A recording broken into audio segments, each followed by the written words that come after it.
आप लोग हम लोग स्टार्ट करते हैं चैप्टर नंबर फर्स्ट और पार्टनरशिप। सबसे पहले समझते हैं पार्टनरशिप का मतलब क्या होता है दोस्तों।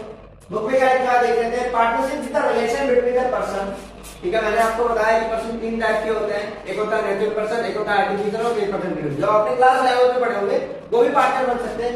Who have agreed to share a profit of business, कितना बिजनेस का प्रॉफिट बांटने के लिए जो सहमति प्रदान कर रहे हैं। ठीक है, कैरिड ऑन बाय ऑल, इसका मतलब समझते हैं कैरिड ऑन बाय ऑल का मतलब क्या होता है, और any of them acting for all. Let's say example तो समझते हैं।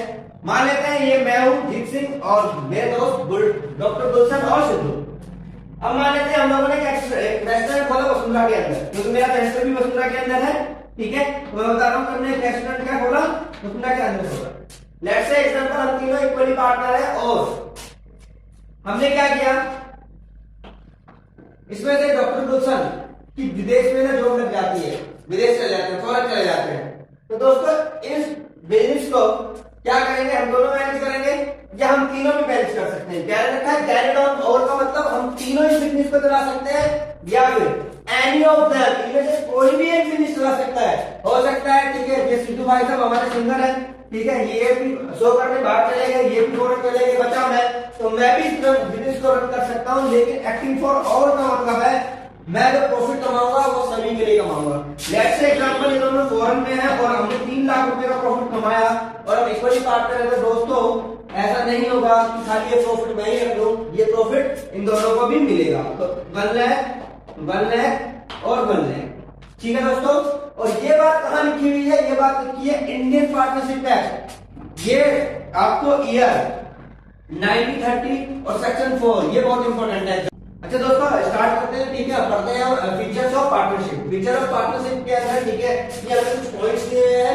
अब से सबसे पहले समझते हैं फीचर ऑफ पार्टनरशिप होती क्या है।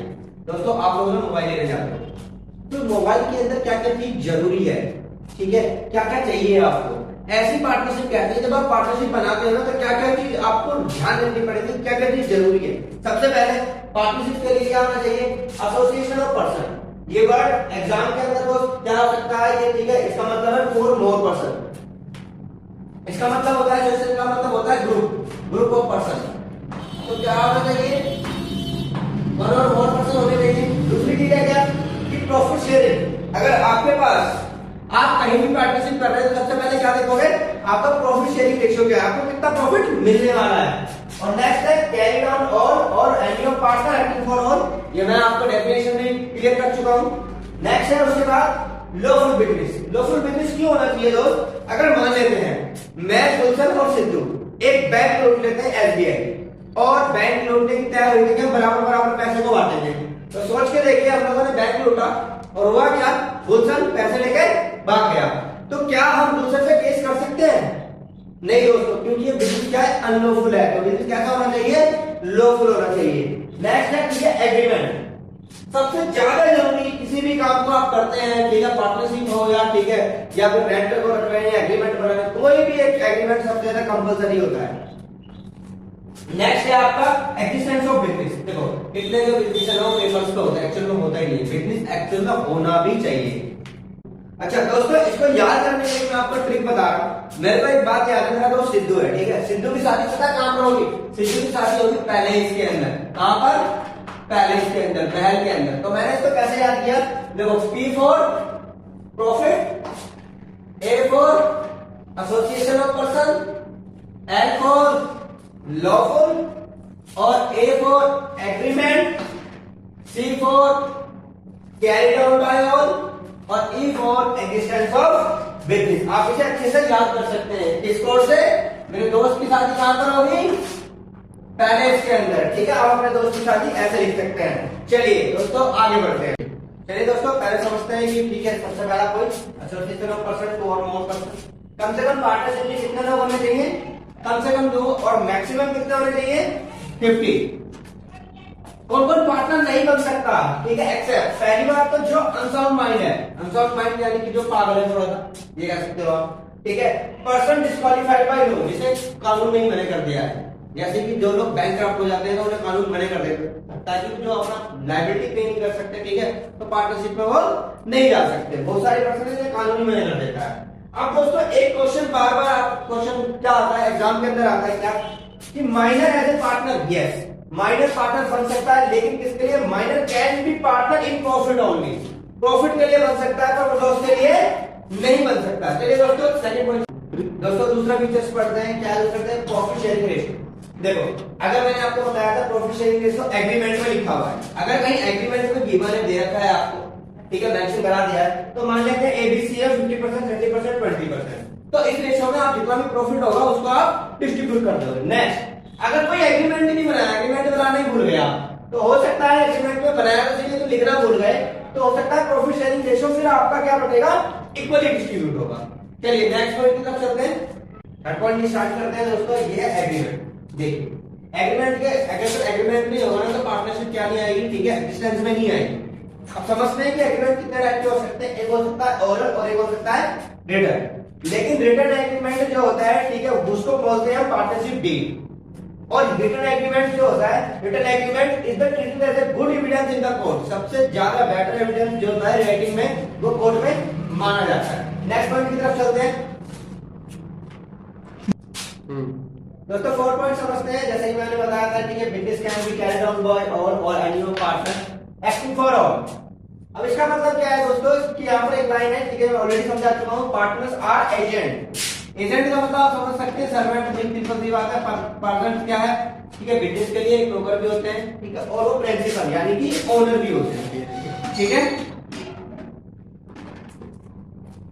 बिजनेस लॉफुल होना चाहिए, आपको पता ही है कि अगर बिजनेस इलीगल होगा तो मैंने एक एग्जांपल दिया था, ठीक है, जिसमें कि हम दोस्तों ने चोरी कर दी थी, तो क्या होगा? आप उसके पास नहीं जा सकते, ठीक है, या कोर्ट में नहीं जा सकते। Existence of business, business exist करना चाहिए। Partnership is established for business, यानी कि पार्टनरशिप की स्थापना जो उस बिजनेस के लिए हुई है, ठीक है। और हम पढ़ते हैं नेक्स्ट टॉपिक। अब देखिए ध्यान से सुनिए, मैं अपने दोस्त मान लीजिए डॉक्टर गुलशन के पास गया और मैंने कहा कि यार गुलशन भाई ने पार्टनरशिप तो कर ली, ठीक है, तो अब हमारे अधिकार क्या है? तो सबसे पहले हो जाता है कि देखो आप पार्टिसिपेट करते हैं मैनेजमेंट ऑफ बिजनेस, जो भी बिजनेस में हो रहा है, ठीक है, आप पार्टिसिपेट कर सकते हैं। सेकंड पॉइंट क्या है कि concern about the business matters, कोई भी बिजनेस के मैटर्स है उसमें आप क्या करते हैं? सलाह मशवरा कर सकते हैं दोस्तों। थर्ड क्या है? Inspect the books of account and have a copy of it, यानी कि आप क्या कर सकते हैं? कोई भी बुक्स ऑफ अकाउंट चेक कर सकते हैं, ठीक है, अकाउंट में क्या है, कैश बुक क्या है, कुछ भी चेक कर सकते हैं और उसकी कॉपी ले सकते हैं, ताकि कहीं ऐसा ना लगे, ठीक है, कि गड़बड़ ना चल रही हो। नेक्स्ट क्या है? Right to share of profit and loss. दोस्तों आप अपना अधिकार पूरा रखते हैं, अगर प्रॉफिट हुआ है बिजनेस के अंदर, ठीक है, तो आप उसे बांटने के लिए कह सकते हैं कि भैया प्रॉफिट हमें चाहिए। नेक्स्ट है, ठीक है, right to receive international partners loan. देखो दोस्तों ये पॉइंट बड़ा इंपॉर्टेंट है एग्जाम पर्पस के लिए। अगर आपने पार्टनरशिप को लोन दिया है तो आप उसका अधिकार रखते हैं कि आप उसका इंटरेस्ट लें, लेकिन अगर एग्रीमेंट में आप रेट लिखना भूल गए तो आप क्या कर सकते हैं? उसे कितने लेंगे? 6%, ठीक है। नेक्स्ट पॉइंट है कि आप डिसीजन ले सकते हैं in case of emergency, take decision in favour of business, लेकिन वो बिजनेस के फेवर में होना चाहिए। ऐसा नहीं है कि आपने क्या करा, डिसीजन ले लिया और डिसीजन से किसकी और को फायदा हो गया या आपके अपने ही दोस्त को फायदा करा दिया, तो माना नहीं हो जाएगा, ठीक है। नेक्स्ट क्या है? आप रिस्ट्रिक्शन लगा सकते हैं न्यू पार्टनर ऑफ एडमिशन पे, नए पार्टनर के एडमिशन पे क्या लगा सकते हैं? रिस्ट्रिक्शन लगा सकते हैं। मान लीजिए मैं, गुलशन और मेरा दोस्त सिद्धू, अब होता क्या है, हम लोगों का बिजनेस बहुत अच्छा चलता है। अब क्या करता है सिद्धू जो है, अमर जो एक मेरा एक और दोस्त है, उसको लाना चाहता है, तो हम क्या कर सकते हैं? उस पर एक रिस्ट्रिक्शन लगा सकते हैं, जब तक हम तीनों की सहमति नहीं होगी, जब तक वो पार्टनर ऐड नहीं होगा। नेक्स्ट क्या है कि रिटायर फ्रॉम द फर्म, भाई बिजनेस से कोई भी रिटायर हो सकता है नोटिस देने के बाद, हम तीनों में से कोई भी। और दोस्तों इतने सारे पॉइंट पढ़ने के बाद मैंने गुलशन से कहा, गुलशन भाई एक बात बताओ, ये पॉइंट मुझे याद कैसे होंगे? आपको तो पता है। तो वो कहते हैं, वो अपनी एक क्लिप दिखाते हैं और कहते हैं कि देख जी भाई, डॉक्टर क्लिप, डॉक्टर की क्लिप को याद रखिए, तेरे को राइट याद हो जाएगा, ये आपका कोड है। देखो मैं आपको बता दूं, डी फॉर डिसीजन, यहां पर देखो डिसीजन, ठीक है, इंटरेस्ट ऑफ बिजनेस, आप डिसीजन ले सकते हैं। आर फॉर, आर से 2 वर्ड है दोस्तों, पर रिटायर, फर्स्ट क्या है? रिटायर हो सकते हैं आप, और सेकंड क्या है? आप रिस्ट्रिक्शन लगा सकते हैं एडमिशन ऑफ न्यू पार्टनर पे। सी फॉर क्लिक, ठीक है, यहां पर क्या है? Concern about the business.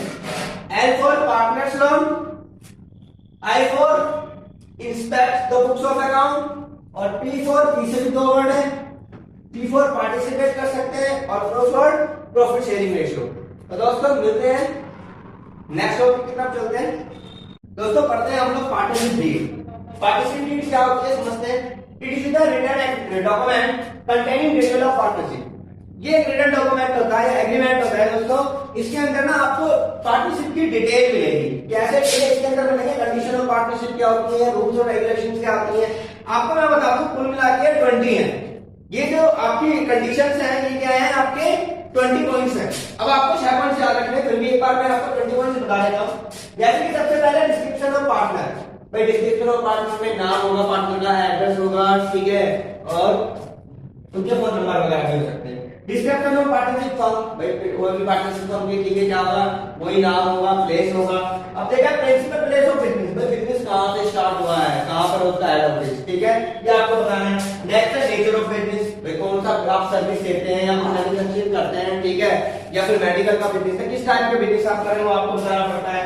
Next है कमिटमेंट ऑफ द पार्टनरशिप, में स्टार्ट कब हुई है पार्टनरशिप, ठीक है, आज से स्टार्ट हुई है, कल से स्टार्ट हुई है, कब से, ये आपको बताना पड़ेगा इस एग्रीमेंट के अंदर। इंटरेस्ट ऑन कैपिटल, जो पार्टनरशिप कैपिटल, जो पार्टनर जो कैपिटल लगाते हैं बिजनेस के अंदर, उस पर इंटरेस्ट मिलेगा कि नहीं मिलेगा, बहुत इंपॉर्टेंट पॉइंट है। अगर देखो पार्टनरशिप डीड में लिखा हुआ है तो मिलेगा, अगर नहीं लिखा तो नहीं मिलेगा, सिंपल सी बात है। ऐसी इंटरेस्ट ऑन ड्राइंग, देखो इंटरेस्ट ऑन ड्राइंग क्या होता है, जो पार्टनर्स ठीक है ड्राइंग करते हैं कितने पार्टनरशिप से, पार्टनरशिप फॉर्म से, तो दोस्तों उस पर इंटरेस्ट लगेगा या नहीं लगेगा, ठीक है। अगर पार्टनरशिप डीड में लिखा हुआ है तो लगेगा, अदरवाइज नहीं लगेगा। कैपिटल कंट्रीब्यूशन में कितनी कितनी कैपिटल लगाई है पार्टनर्स ने, ठीक है। प्रॉफिट शेयरिंग रेशियो क्या है, अगर प्रॉफिट शेयरिंग रेशियो इस पार्टनरशिप एग्रीमेंट में आपने लिख दिया है तो उसके हिसाब से प्रॉफिट बटेगा, नहीं तो अदरवाइज कोर्ट ने बताया था कि इक्वली बटेगा प्रॉफिट, ठीक है। Interest on loan, interest on loan में अगर पार्टनरशिप डीड में इस एग्रीमेंट में आपने एग्रीमेंट में क्या लिख दिया है, अगर रेट लिख दिया है तो उसके हिसाब से हम दे देंगे, अदरवाइज क्या, अदरवाइज 6% देंगे, 1%। रेगुलेशन टू पार्टनर, कोई पार्टनर ज्यादा मेहनत करता है, लेट्स से एग्जांपल जैसे कि गुलशन था और सिद्धू था और मैं था, मैं ज्यादा मेहनत कर रहा हूं तो मुझे सैलरी मिलेगी कि नहीं मिलेगी, ठीक है, एक्स्ट्रा सैलरी। तो उसके बाद क्या करेंगे, उसके बाद क्या करेंगे, पार्टनरशिप डीड बताएगी कि मुझे सैलरी मिलनी चाहिए या नहीं चाहिए। वैल्यूएशन ऑफ गुडविल, भाई हम किसी अपने बिजनेस फर्म की वैल्यूएशन ऑफ गुडविल किस मेथड से निकालेंगे, वो मेथड हम आने वाले चैप्टर्स में पढ़ेंगे, ठीक है। वैल्यूएशन ऑफ एसेट, भाई एसेट की वैल्यूएशन कब तक होगी, लेट्स से एग्जांपल नया एडमिशन पार्टनर होगा, ठीक है, उसमें वैल्यूएशन करेंगे, डेथ में करेंगे, चेंज इन पीएसआर में करेंगे, आने वाले चैप्टर्स में आपको पढ़ाऊंगा। सेटलमेंट ऑफ अकाउंट, हमारे अकाउंट कैसे सेटल होंगे, ठीक है, फिक्स कैपिटल से या फ्लक्चुएटिंग से, ठीक है, कौन से अकाउंट सेटल होंगे, ये भी आने वाले चैप्टर्स आने वाले टॉपिक्स में पढ़ाऊंगा। अकाउंटिंग पीरियड, अकाउंटिंग पीरियड क्या लेंगे, जनरली फाइनेंशियल ईयर कहते हैं 1 अप्रैल टू 31 मार्च, क्यों, रिटर्न ऑफ इनकम टैक्स तभी फाइल होती है। चलिए यहाँ पर क्या है, राइट्स एंड ड्यूटीज। राइट्स मैंने आपको बता दिया पार्टनर्स के क्या क्या राइट्स होंगे, क्या क्या ड्यूटीज होंगी, ये आपको पता होना चाहिए। ड्यूरेशन ऑफ पार्टनरशिप, पार्टनरशिप की ड्यूरेशन, हम पार्टनरशिप कितने साल के लिए कर रहे हैं, 5 साल, 10 साल, 20 साल, या एट विल अपनी इच्छा से कभी भी खत्म कर सकते हैं, ठीक है जी। यहाँ पर bank account operation, bank account operation का मतलब दोस्तों क्या है कि आप जो है अकाउंट किसके नाम से होगा, पर्सनली किसी पार्टनर के नाम से होगा, जॉइंट के नाम से होगा या बिजनेस के नाम से होगा, वो डिपेंड करता है, ठीक है। क्या डेट ऑफ पार्टनर्स, भाई कोई पार्टनर अगर क्या हो गया, डेथ हो गई किसी पार्टनर की, पार्टनरशिप कंटिन्यू रहेगी या फिर उसे डिसॉल्व कर दिया जाएगा, बंद कर दिया जाएगा, ठीक है। सेटलमेंट ऑफ डिस्प्यूट, अगर हमारे बीच में लड़ाई हो गई तो डिस्प्यूट कहां से सेटल होगा, ठीक है, डिस्ट्रिक्ट कोर्ट में, हाई कोर्ट में या सुप्रीम कोर्ट में, ठीक है दोस्तों। कुछ इसके इंपोर्टेंट पॉइंट है, 5 से 6 वो आपको पढ़ना है दोस्तों। अगर पार्टनरशिप डीड ना हो, ठीक है, नो पार्टनरशिप डीड, तो कितने मैटर्स होते हैं, कितने पॉइंट्स होते हैं जो आपको जो पार्टनरशिप डीड का इफेक्ट करते हैं, ध्यान सुनिएगा। पहला होता है कि interest on capital, interest on drawing और रेगुलेशन टू पार्टनर, ये मैंने शॉर्ट में लिखे हैं आईसी और आईएमडी। अगर दोस्तों ये मेंशन है तो यहाँ पर ये दिए जाएंगे, अगर ये मेंशन नहीं है तो नहीं दिए जाएंगे। कुल मिला के प्रॉफिट शेयरिंग रेशियो, अगर कोई आपको एग्रीमेंट में रेट लिख दिया गया है, रेशियो लिख दिया गया है तो उसके हिसाब से बांटेंगे। अगर नोट गिवन है, रेशियो नहीं दे रखा तो उसे कैसे बांटेंगे, इक्वली बांटेंगे। दोस्तों ऐसे पार्टनर्स लोन, पार्टनर्स ने अगर फर्म को लोन दे रखा है तो क्या, अगर कोई रेट मेंशन है पार्टनरशिप डीड के अंदर तो उस रेट से अलाउ कर देंगे, अदरवाइज 6% पर एनम से काट करेंगे। थैंक यू दोस्तों, thank you so much watching my video, और अच्छी लगी तो शेयर, कमेंट और लाइक कीजिएगा।